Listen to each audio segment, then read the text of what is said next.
Selamünaleyküm ve rahmetullah.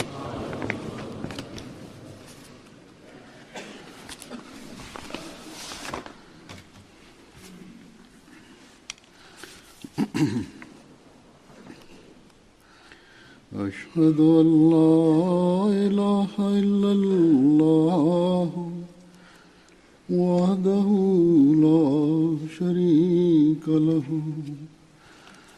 وأشهد أن محمدا عبده ورسوله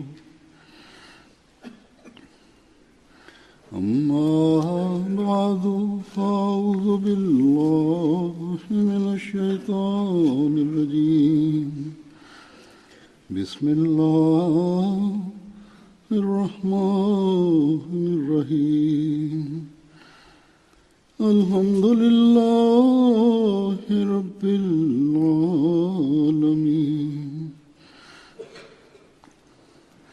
الرحمن الرحيم مالك يوم الدين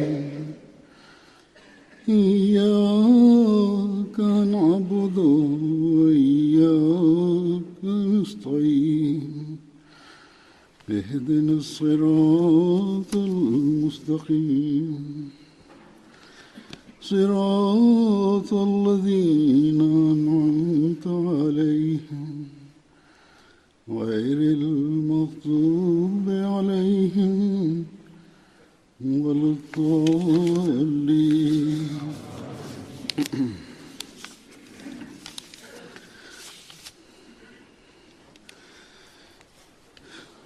बारह रबीउल अव्वल का दिन वो दिन है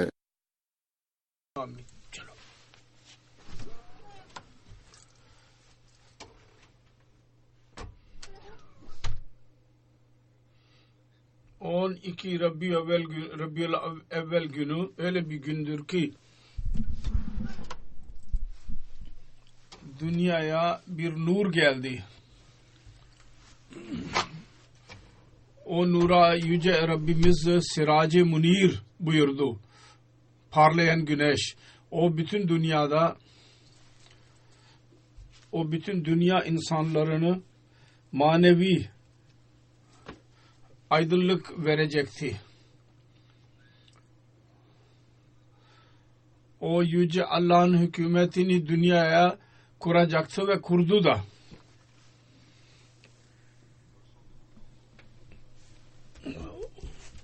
O yılların ölülerine manevi ruhani hayat verecekti ve verdi de.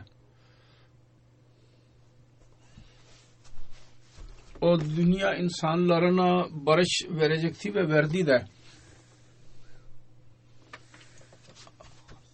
Allah-u Teala ona buyurdu ki وَمَا أَرْسَلْنَاكَ إِلَّا رَحْمَةً لِلْعَالَمِينَ Biz seni dünya insanları için yalnız rahmet olarak gönderdik.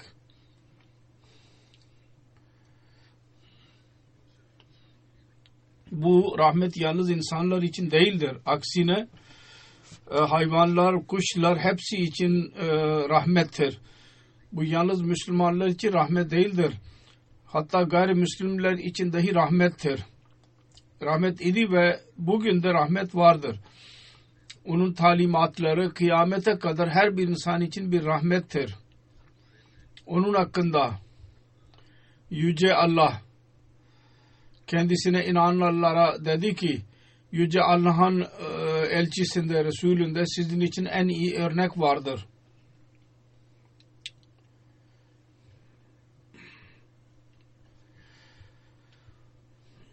Allah-u Teala şöyle buyurmuştur bu konuda لَقَدْ كَانَ لَكُمْ فِي رَسُولِ اللّٰهِ اُسْوَةٌ حَسَنَةٌ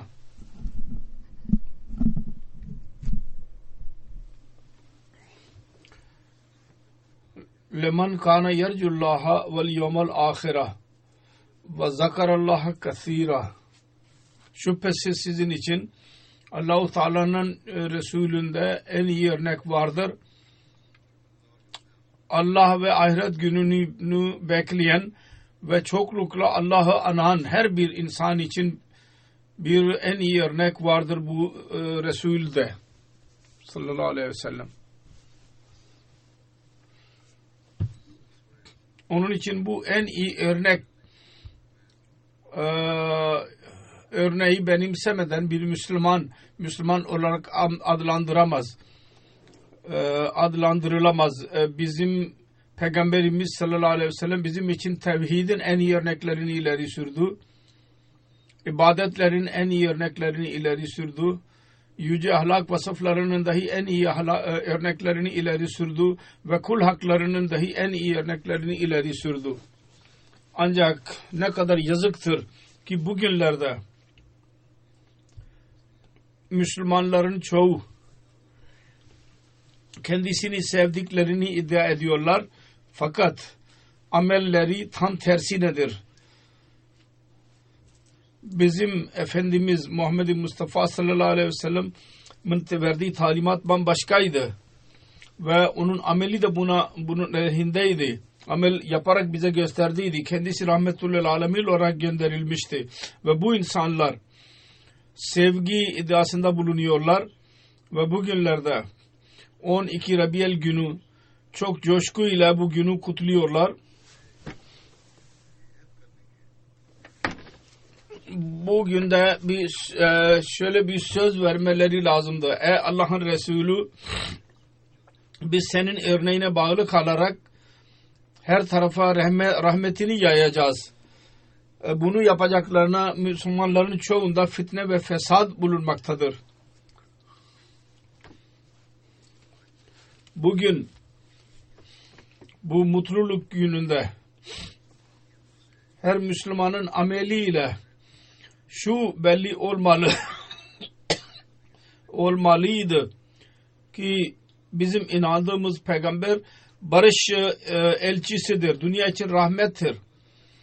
Allah-u Teala'nın ibadetinin en iyi örneklerini ileri sürendir. Allah vasıflarının en yüce vasıflarına sahiptir.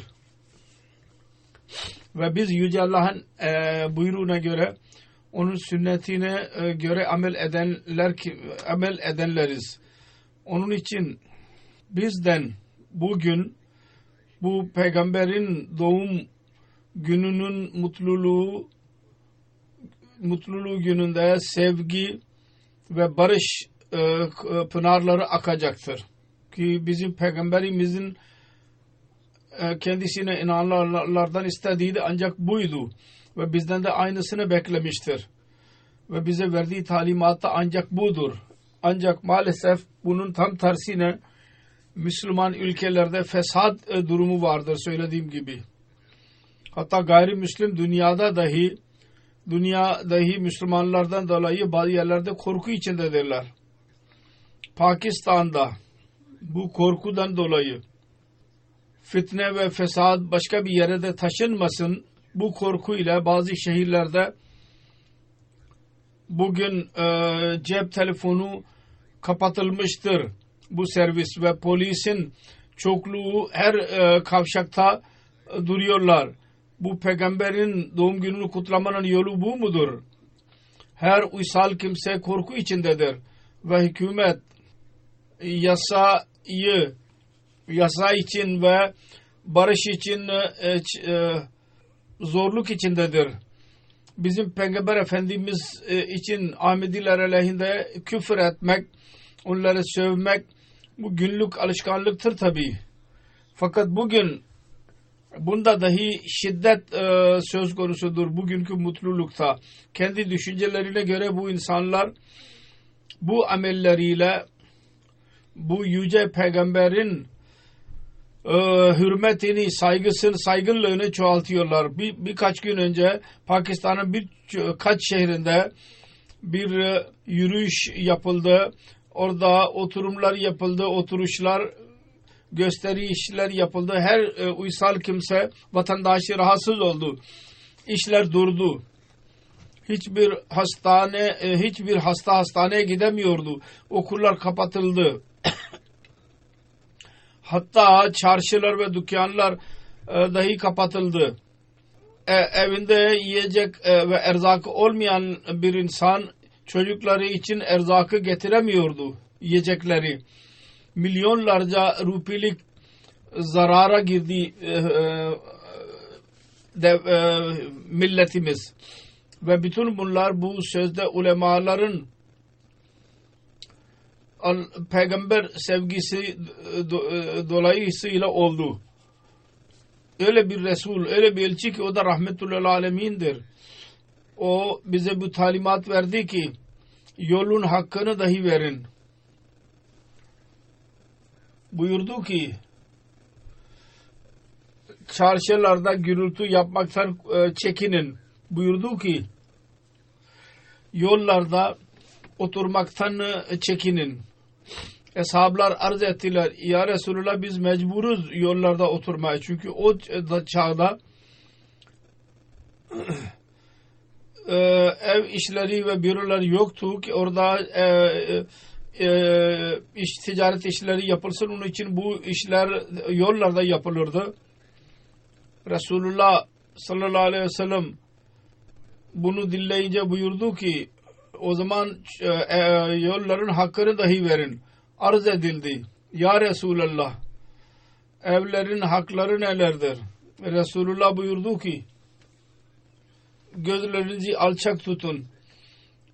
Eziyet vermekten, insanlar eziyet vermekten çekinin ki yolun hakkı budur. Selamın cevabını verin ki bu yolun hakkıdır. İyiliği telkin edin ve kötülükten alıkoyun insanlara ki bu yolun hakkıdır. Ancak bu insanlar Resulullah'ın sevgisi adı altında yolları kapatarak insanları eziyete sokuyorlar. Buna rağmen bunlar kendi düşüncelerine göre din bunların elindedir ve kendi istediklerine göre kimi isterlerse kafir ediyorlar ve kimi isterlerse mümin olarak adlandırıyorlar. Kısacası bunların amelleri budur. Bunların kişisel çıkarlarının elde edilmesi içindir. Hz. Resulullah sallallahu aleyhi ve sellem'in talimatları ve kendi örneğinden bunların zerre kadar alakası yoktur. Bunlar ne yaparlarsa yapsınlar. Fakat biz Ahmedilerin görevidir ki biz Resulullah sallallahu aleyhi ve sellem'in örneğinin her yönünü görelim ve ona göre amel etmeye çalışalım tam olarak. Bütün güçlerimizle, yeteneklerimizle bunu yapmaya çalışalım.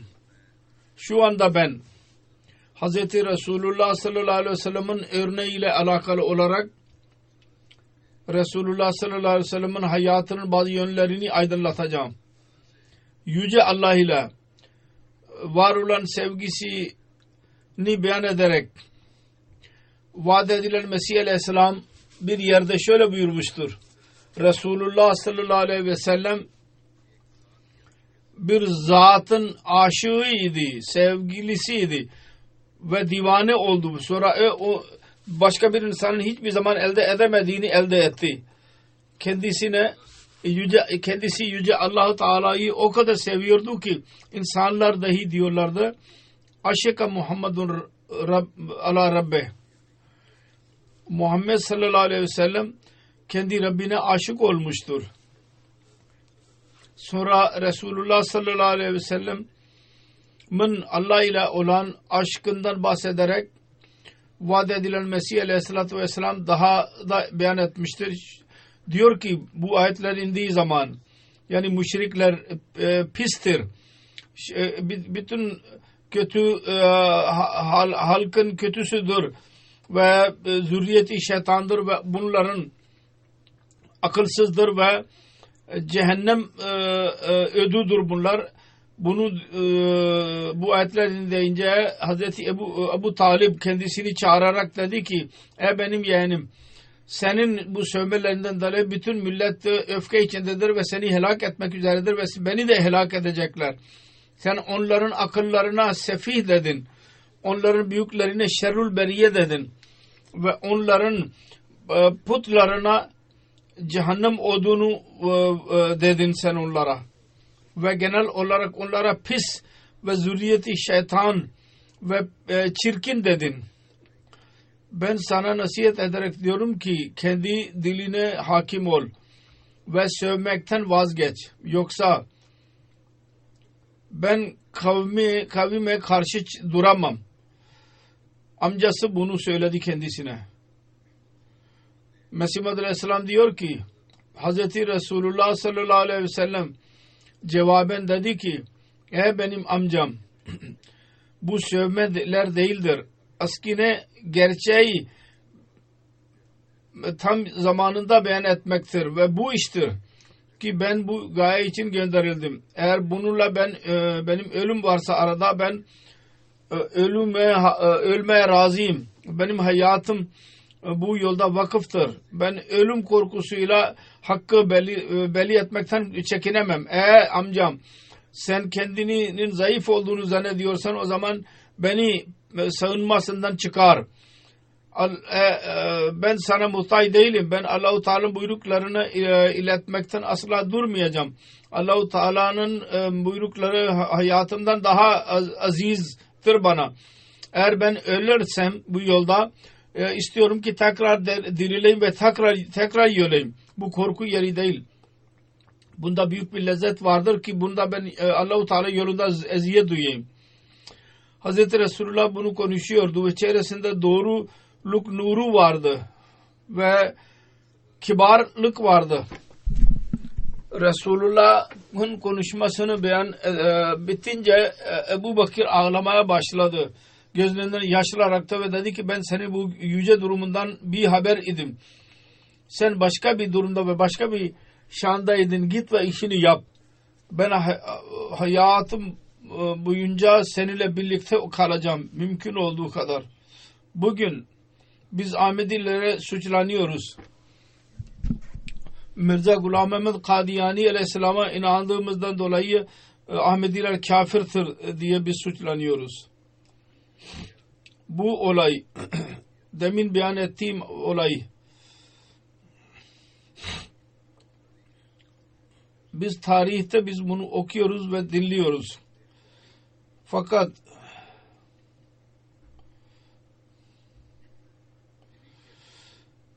çaresizlikle ve kalp durumuyla Mesih Muhammed Aleyhisselatü Vesselam bunu beyan etmiştir. Bundan kendisinin Muhammed-i Arabi'nin sallallahu aleyhi ve sellem'in aşkı dahi belli oluyor. Bu vesileyle Allah-u Teala ile olan aşkı dahi belli oluyor. Ki Resulullah onları bize gösterdiydi. Sonra Muhammed'in aşkında kendisi siretini beyan ederek Mesih Muhammed Aleyhisselatü Vesselam diyor ki ben hayret içindeyim. Bu Arabi peygamber ki adı Muhammed'tir sallallahu aleyhi ve sellem binlerce salat ve selam üzerinde olsun ne kadar yüce mertebeli bir peygamberdir. Onun yüce mertebesinin sonu bilinemez ve onun kutsi etkisinin, tasiri kutsinin beyan etmek insanın gücü değil. Ne kadar tanınma hakkı varsa onun mertebesi tanınmamıştır. Ne kadar yazık. Dünyadan kaybolmuş olan tevhidi bir tek kişi budur ki onu tekrar dünyaya getirdi. O Allah-u Teala'yı sevdi son derece ve son derece insan oğlu için canı yandı. Allah ve sevgisi ve kul sevgisi için kendisini fena etmesi. Bu iki şeydir. Onun için Allah kalbinin sırrını bilen Allah ona bütün peygamberlerden ve bütün ilklerden ve sonlardan üstünlük bahşetti kendisine ve kendi muratlarını kendi hayatında kendisine verdi. Odur, her feyizin kaynağı odur. Pınarı odur. Ve onun adı anmadan birisi bir feyizden bahsederse, iddia ederse o insan değil hayvandır. Her üstünlüğün anahtarı kendisine verildi ve her marifetin hazinesi kendisine bahşedildi. Her kim onun vasıtasıyla almıyorsa o mahrume ezelidir. Biz neyiz ve bizim değerimiz nedir? Biz nimetin kafiri olacağız. Eğer şunu kabul etmezsek ki gerçek tevhidi biz bu peygamber vasıtasıyla elde ettik ve diri Allahu Teala'yı biz bu zat ile ve onun nuruyla biz tanıdık. Allahu Teala mukareme ve muhatebe şerefine ki Allahu Teala'nın çehresine biz görüyoruz. Bunun vasıtasıyla bu büyük peygamber vasıtasıyla bize nasip oldu. Bu güneşin yankısı güneş gibi bizim üzerimize düşüyor. Biz onun önünde durduğumuz müddetçe aydınlanabiliriz.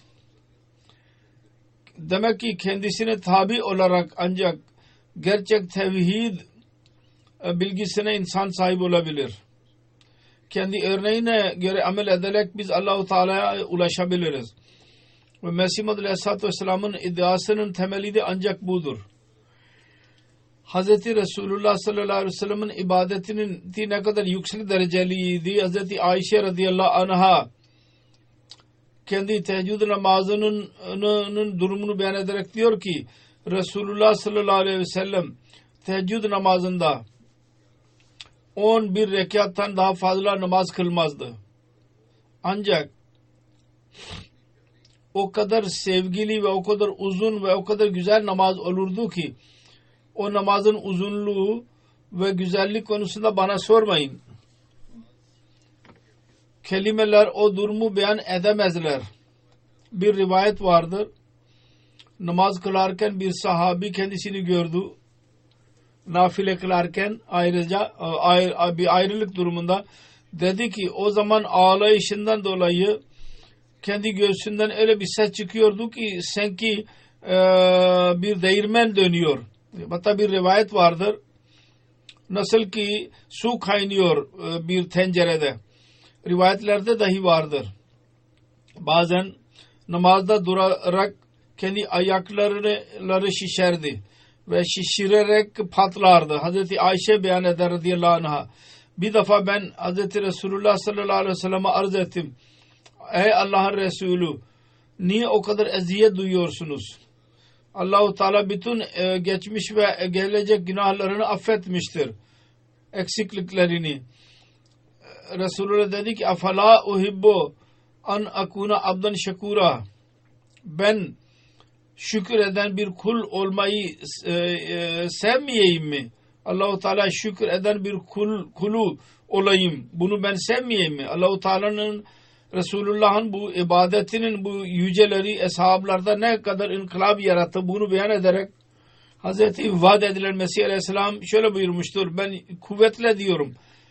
Ne kadar büyük düşmanı olursa olsun, Hristiyan olsun yahut Arya olsun, bu durumu görecekse, Hz. Resulullah sallallahu aleyhi ve sellem'den önce Arap'ın durumunu görürse ve ondan sonra bu değişiklik üzerinde görürse ki kendi talimatı vasıtasıyla söz konusu oldu, bunu görürse şüphesiz kendi haklı olduğunu kabul edecektir.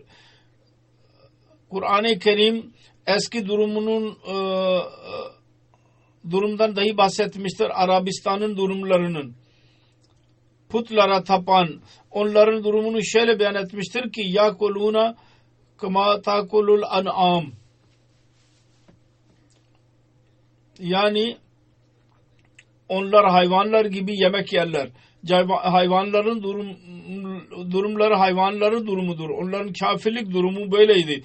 Sonra Resulullah sallallahu aleyhi ve sellem'in kuvvetli etkileri onlar içinde değişiklik yarattı. Onların durumu şöyle oldu ki yabituna li rabbihim succeden ve kıyama. Yani onlar kendi Rablarının huzurunda secde ederek ve kıyam ederek gecelerini geçiriyorlardı. Bu değişiklik Resulullah sallallahu aleyhi ve sellem Arabistan'ın hayvanlarında söz konusu etti. Bu değişiklik yarattı Arabistan'ın vahşi insanlarında ve onları bir çukurdan çıkararak yüksek mertebeye götürdü. Bütün bu durumu görerek insan çaresiz olarak ağlamaya başlıyor. Ne yüce bir inkılap idi ki kendisi onu gerçekleştirdi.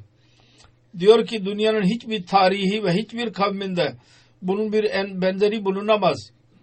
Bu yalnız hikaye değildir. Olaylardır bunlar. ki bunların doğruluğu bütün dünya kabul etmeye mecbur olmuştur.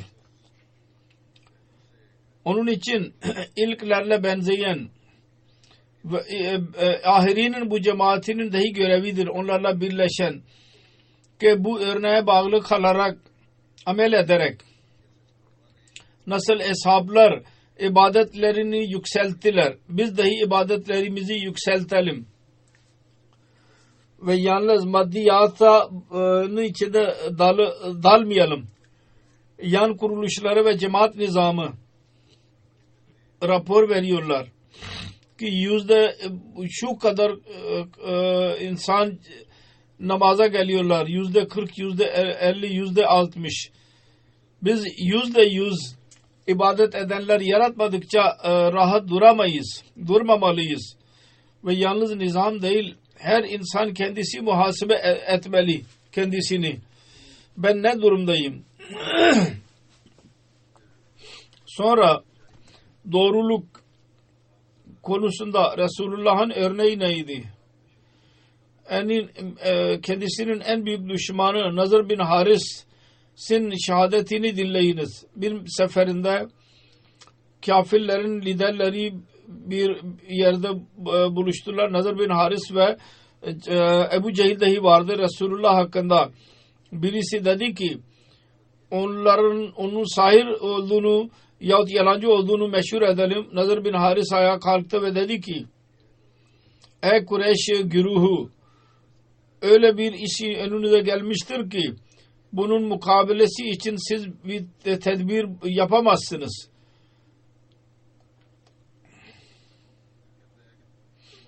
Diyor ki Muhammed sallallahu aleyhi ve sellem sizde genç idi ve en fazla sevilen bir zat idi. En fazla doğruluk söyleyen, emanet sahibi olan, en fazla emanet sahibi olan oydu. Şimdi onun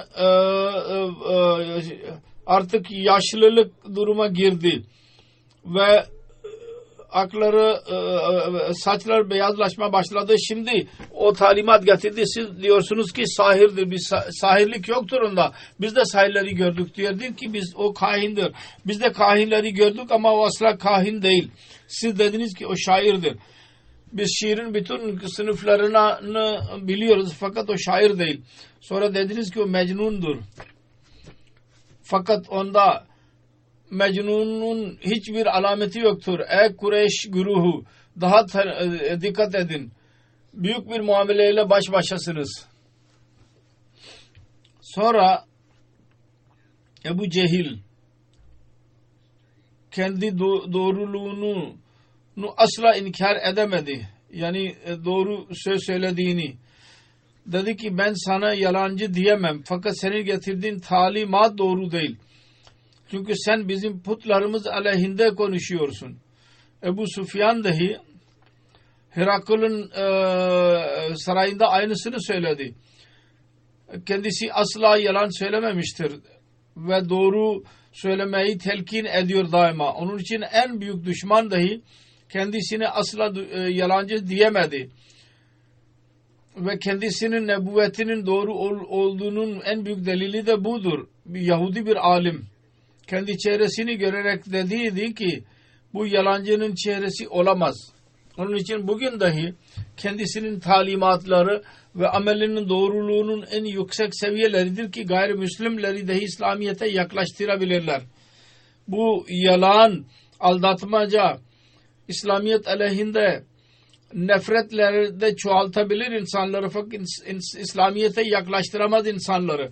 Bu maddiyatçı sözler ve hükümetlerini kurmaya çalışmak ve sözde ulemaların minberlerini ne çıkmak yalan ne dayanarak asla İslamiyet'in üstünlüğünü ispat edemez. Onun için Resulullah sallallahu aleyhi ve sellem'in örneğine göre amel ederek Ahmedileri doğruluk seviyelerini daha da yükseltmelidirler. Ki Ahmediyetin güzel talimatını yayma konusunda kolaylık olsun. Tebliğ için gereklidir ki söz ve amel bir olsun. Eğer amelde doğruluk yoksa insanlar dini talimatın dahi yalancı olduğunu yanlış olduğuna inanacaklar. Allah-u Teala'nın zatı bir doğruluktur. İslam dini bir doğruluktur. Bu doğruluğu yaymak ve doğruluk vasıtasıyla yaymak bugün bizim görevimizdir. Vaat edilen Mesih Aleyhisselam diyor ki akıllı birisi kabul etmeye mecburdur ki İslam'dan birkaç gün önce bütün dinler yozlaşmış idi ve maneviyatı kaybetmişlerdi. Onun için bizim Peygamberimiz sallallahu aleyhi ve sellem doğruluğu belli etmek için en büyük bir müceddid idi. O da kaybolmuş olan doğruluğu tekrar dünyaya getirdi. Bu iftiharda bizim Peygamberimizle birlikte başka hiçbir ortağı yoktur. Ki kendisi bütün dünya insanlarını karanlık içinde gördü ve kendisi vasıtasıyla o karanlık nura dönüştü. İçinde belli olduğu kavim de ölmedi. Ki o kavim şirk elbisesini çıkararak tevhid elbisesini giymedikçe ölmedi. Yalnız bu kadar değil, en büyük iman mertebelerine ulaştılar. Ve o işi sıdık ve vefa ve yakin ile onlar vasıtasıyla gerçekleşti ki dünyanın hiçbir yerinde bunun benzeri bulunamaz. O kadar başarı ve başka hiçbir peygambere Resulullah sallallahu aleyhi ve sellem dışında hiçbir peygambere nasip olmamıştır. Bir tek bu delil, büyük delil Resulullah sallallahu aleyhi ve sellem'in nebuvveti üzerindedir. Ki öyle bir çağda dünyaya geldi ki teşrif buyurdu ki çağ büyük karanlık içindeydi ve taban büyük bir ıslah edicisine muhtaç idi. Sonra öyle bir dünyadan göçtü ki yüz binlerce, milyonlarca insan şirk ve putperestliği terk ederek tevhid ve doğru yolu benimsemişlerdi. Ve gerçekten bu kamil ıslah kendisine söz konusuydu. Ki vahşi bir kavmi insanlık edeplerini öğretti. Ya diğer kelimelerle diyebiliriz ki hayvanları insan yaptı. Sonra insanlardan bilgili insanlar haline getirdi. Sonra bilgili insanlardan Allah'lık insanları yarattı. Ve maneviyat onlara üfledi ve Allah ile doğru, diri Allah ile onların alakasını kurduğunun için eğer gerçek Müslüman olarak adlandırıyorsanız, eğer gerçek Allah ile alaka kuracaksınız, o zaman doğruluk seviyenizi daha da yükseltmeniz lazım ve onun hakkını birisi eğer bugün verebiliyorsa Ahmediler verebiliyorlar. Ki Ahmediler zamanın imamına söz verdiler ki dinlerini dünyadan daha üstün tutacaklar. Bunu yalnız verdikleri söze kadar bırakmasınlar. Her Ahmedi'nin ameli buna tanık olmalı. Ki o zaman bunun doğruluğu ortaya çıkacak. Bu verdikleri sözün doğruluğu.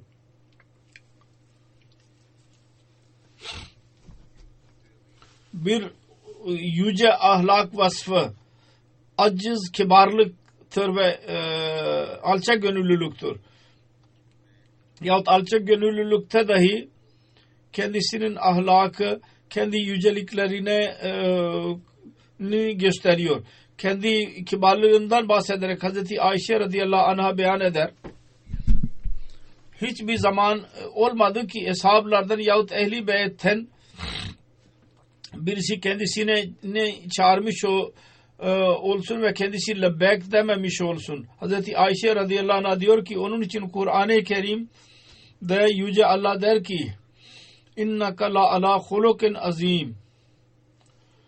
Şüphesiz sen en yüce ahlak vasıfları üzerindesin. Hazreti Ali radıyallahu anh rivayet eder. Hazreti Resulullah sallallahu aleyhi ve sellem birisine yüzünü çevirdiği zaman tam olarak yüz çevirirdi. Gözü daima alçak olurdu. Belki yere daha fazla gözü yer üzerinde olurdu. Her kendisine karşılığına ilk olarak selam verirdi. Buyurdu ki ben Beni Adam'ın lideriyim. Fakat ben iftihar etmiyorum. Kıyamet gününce ben ilk olarak şefaat eden olacağım ve ilk olacağım ki şefaati kabul edilecek. Fakat asla iftihar etmiyorum. Ve kıyamet gününce hamd bayrağı benim elimde olacak fakat ben iftihar etmiyorum. Bu kibarlığın ve alçakgönüllülüğünün sonudur ki her işinden ve amelinden belli oluyor. Hazreti vaat edilen Mesih Aleyhisselam diyor ki yalnız böbürlenmelerle ve kibirden uzak durmalıyız. Ve alçak gönüllü ve tevazuyu benimsemeliyiz. Bakınız, Hz. Resulullah sallallahu aleyhi ve sellem gerçekten en büyük idi.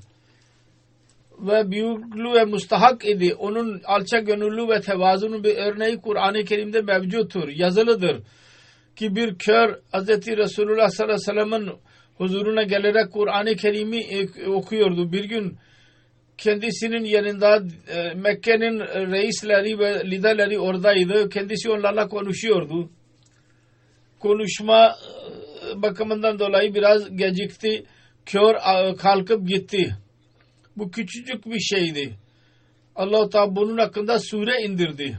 Bunun üzerine Hz. Resulullah onun evine gitti ve onu beraber getirerek kendi çarşafını üzerine oturttu.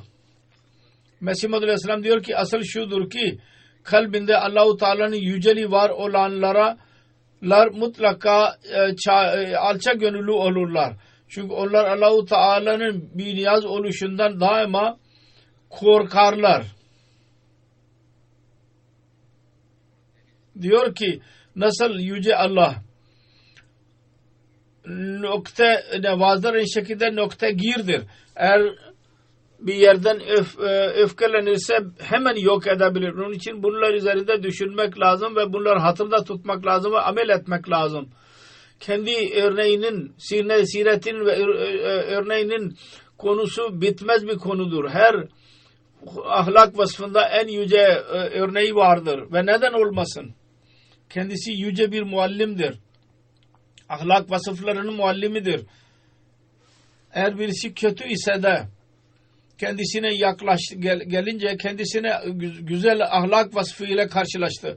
Hazreti Ayşe radıyallahu anha beyan eder. Adamın birisi Resulullah sallallahu aleyhi ve sellem'in huzuruna çıkmayı izin aldı. Resulullah onu görünce dedi ki bu kendi ailesinde çok kötü bir kardeştir. Kardeş olarak onun davranışı kötüdür ve ailesinin en kötü oğludur. O geldi ve oturdu. Resulullah sallallahu aleyhi ve sellem çok alçak gönüllülük gösterdi ve güzel ahlak vasıfıyla onunla konuştu. Halbuki kötü bir insan idi, kötü bir oğlu ve kötü bir kardeşiydi. Ahlak vasıfları kötüydü. Güzel ahlak vasıflarıyla kendisiyle karşılaştı. O gidince Hazreti Ayşe radıyallahu anh'a sordu. Ey Allah'ın Resulü, siz onu gördünüz, onun hakkında şunu söylediniz. Ve onunla konuştuğun esnasında çok güzel ahlak vasıflarınızı gösterdiniz. Resulullah buyurdu ki ey Ayşe, sen ne zaman benim insanları sövdüğümü ne zaman gördün? Tabii ki en kötü adam Allah-u Teala'nın gününde o olacak ki kıyamet gününde Allah-u Teala'nın yanında o insan en kötü olacak ki onun kötülüğünden korkarak insanlar onunla mülaki olmaktan korkarlar. Hz. Resulullah sallallahu aleyhi ve selleme bir defa soruldu. Ya Resulallah, ben nereden bilineyim? Ki ben bileyim ki ben iyilik mi yapıyorum, kötülük mü yapıyorum? Resulullah buyurdu ki sen komşuna şu söylediği senin komşun şöyle derse ki sen iyisin, o zaman anla ki senin amelin doğrudur. Senin komşun derse ki sen kötüsün ve senin amelin kötüdür derse o zaman anla ki sen kötüsün ve senin amelin kötüdür. Doğru değil. Bunun için ahlak vasıflarınızı daima her durumda iyi tutmak lazım. Ve bir Ahmedi'nin davranışı da bu olmalı. Bugün Müslümanlarda fitne ve fesatlar vardır. Onların temel sebebi ancak budur. Ki ahlak vasıfları düşmüştür. Hz. Resulullah sallallahu aleyhi ve sellem'in örneğini insanlar unutmuşlardır ve yalnız kişisel iddiaları vardır. Kendisinin kamil örneğinden bahsederek bir yerde Mesih Muhammed Aleyhisselam şöyle buyurmuştur. Resulullah sallallahu aleyhi ve sellem bütün her şeyin örneğidir. Kendisinin hayatından bakınız. Kadınlara nasıl davranırdı? Bence bir insan kadına mukabele yapan korkaktır. Resulullah'ın pak hayatını okuyunuz ki siz bilesiniz. O kadar ahlak vasıflarına sahibiydi ki korku verici bir durumda sahibiydi. Fakat kadın birisi dahi dururdu. Eğer bir kadın kendisini durdurursa kendisine izin vermedikçe oradan ayrılmazdı. Resulullah ev erzakını kendisi getirirdi. Bir seferinde bir şey satın aldı. Ashab arz etti ki bana verir ya Resulullah. Dedi ki kimin malı ise o kendisi taşımalı. Resulullah diyor ki bundan şu mana çıkarmamalıyız ki odunlara getirirdi. Kısacası bu olaylardan gayemiz şudur ki kendisinin sade hayatı ve yüce külfetsizliğini biz öğreniyoruz. Sonra Mesih Maud Aleyhisselam diyor ki bizim peygamberimiz bize bakın kendi peygamberlik zamanında 13 sene şiddet ve zorluk içinde geçti ve yalnız 10 sene hükümet içinde geçti. Mukabilede birçok kavim vardı. İlk olarak kendi kavmi Yahudiler vardı, Hristiyanlar vardı, putperest kavimlerin güruhu vardı, Mecusiler vardı. Onların görevi nedir? Putperestlik. Onların asıl ahlaka mukabil putperestlere inanıyorlardı. Onlar hiçbir iş yapmazlardı. Bu putlerin yüceliğine aykırı olan bir şey yapmazlardı. İçki şu kadar ki günde 5 yahut 7 kere içki içerlerdi. Hatta su yerine içki içerlerdi. Haramı ana sütü gibi sayarlardı. Adamı öldürmek onlar için çok kolaydı. Kısacası bütün dünyanın pis ahlakları onlarda bulunurdu. O kavmi ıslah etmek ve sonları onları düzeltmek ve sonlar üzerinde zamanda öyle ki tek başına çaresiz duruyor. Bazen yemek gördü, bazen yemek yemeden uyudu. Mekke'de birkaç dostu oldu ve her gün dayak yiyorlardı. Açlık içinde kalırlardı. Müslüman olanlar dahi her gün onlar dayak yiyenler idiler. Mesih Maud Aleyhisselam diyor ki çaresiz bir kez birisiydi. Buradan oraya ve oradan oraya dolaşırdı. Çaresizlik içinde. Vatansızlık duruma dönüştürüldü. Sonra başka bir zaman vardı. Resulullah sallallahu aleyhi ve sellem'in ki bütün Arabistan kendisine düşman kesildi. Kendisine Allah-u Teala o kadar üstünlük verdi ki isteseydi bütün Arabistan'ı öldürebilirdi. Eğer nefsani bir insan olsaydı onlarla bu ölç almanın en güzel zamanı vardı. Mekke'yi fethettiği zaman La tesribe aleykumul yevm buyurdu. Kısacası böylece her iki çağ Resulullah sallallahu aleyhi ve sellem üzerinden geçti ve her ikisi için çok zaman vardı ki iyi bir şekilde tanınsın ve coşku durumu yoktu. Resulullah sallallahu aleyhi ve sellem'in her bakımdan güzel ahlak vasıfları sınanmıştı. Sabrı, istiklali, iffeti, hilmi, korkak cesareti ve el açıklığı hepsi belli olmuştu ve hiçbir şey baki kalmamıştı. Onun için bugün eğer gerçek mutluluk varsa kendi örneğine amel ederek biz onu kutlayabiliriz. İbadet seviyelerimiz yüksek olsun, tevhide kamil olarak inanalım. Yüce ahlak vasıflarımız dahi yüksek olsun. Eğer bu değil ise o zaman aramızda ve yabancılarda hiçbir fark bulunamaz. Yozlaşmış olan insanlar ve gelip geçici insanlar aleyhinde durarak insanlara zorluk içine sokuyorlar. Onlarla bizim aramızda bir fark yok. Olamaz.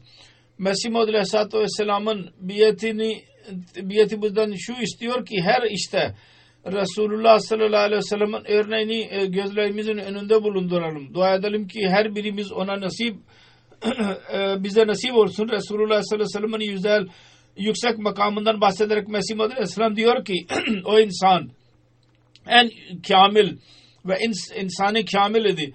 Kamil peygamber idi. Kamil bereketlerle geldi. O manevi bas ve haşrından dolayı dünyanın büyük ilk kıyametini bu dünyada belli oldu. Onun vasıtasıyla bir alem, ölmüş olan alem onun gelmesiyle dirildi. O mübarek peygamber Hatemul Enbiya, İmamul Asfiya, Hatmul Murselin, Fakhrun Nebiyyin, Cenab-ı Muhammed Mustafa sallallahu aleyhi ve sellem Efendimiz'dir.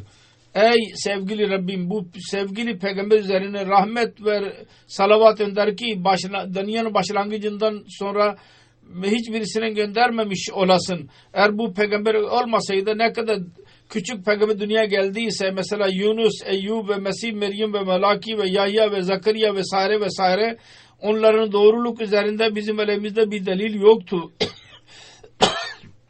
Hepsi mukarreb ve vecih ve Allah'ın sevgilileriydi. Fakat bu peygamberin minnetidir ki onlar dahi dünyada doğru olarak kabul edildiler. Allahümme salli ve sellim ve barik aleyhi ve aleyhi ve ashabehi ecmain. Ve ahiru davana enilhamdülillahi rabbil alemin.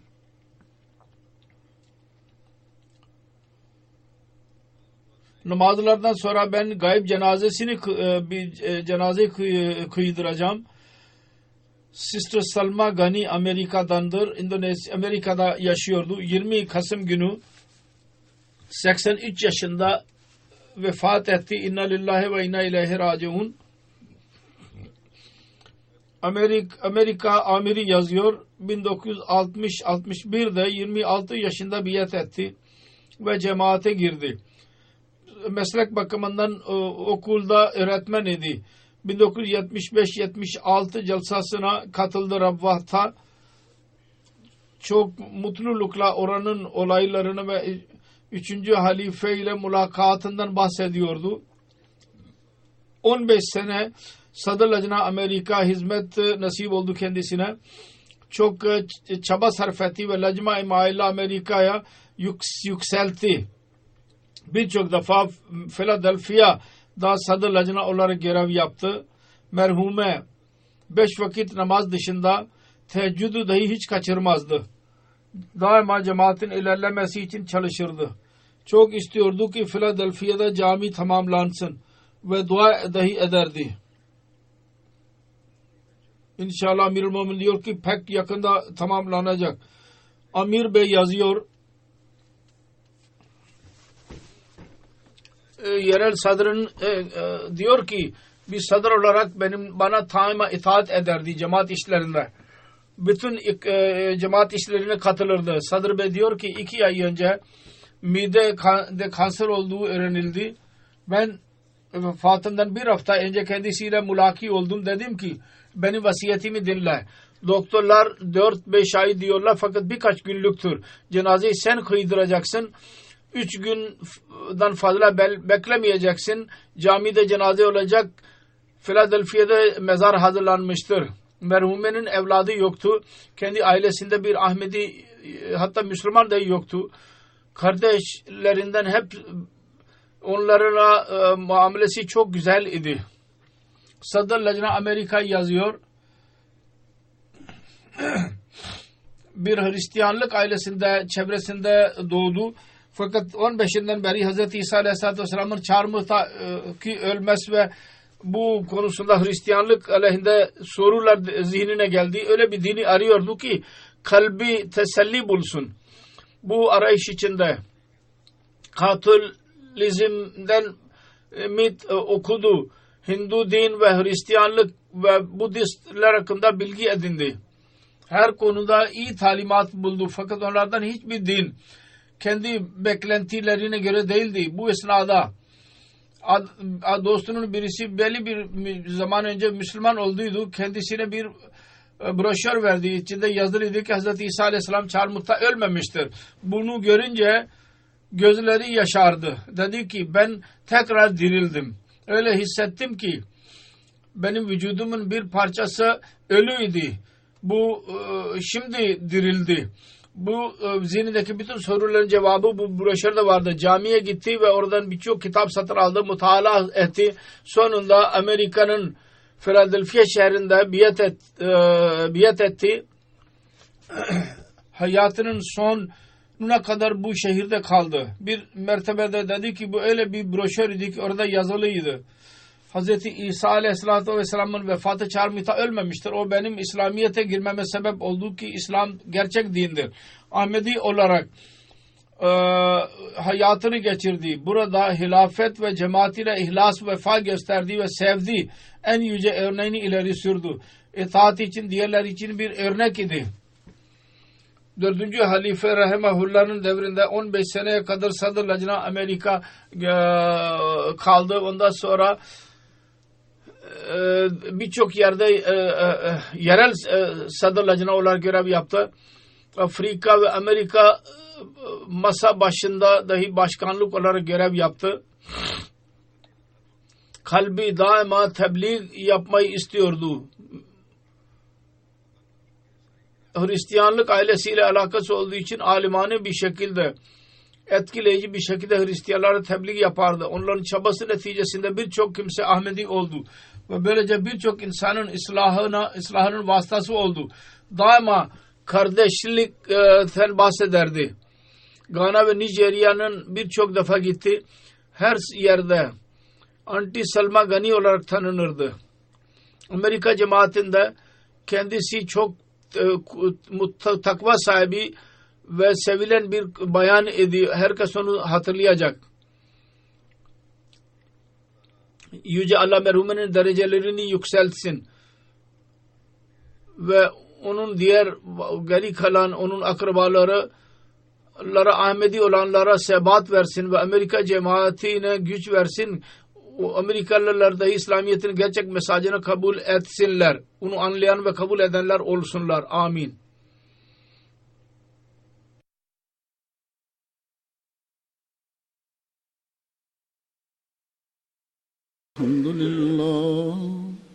Elhamdülillah nahmeduhu ve nestainuhu ve nestağfiruhu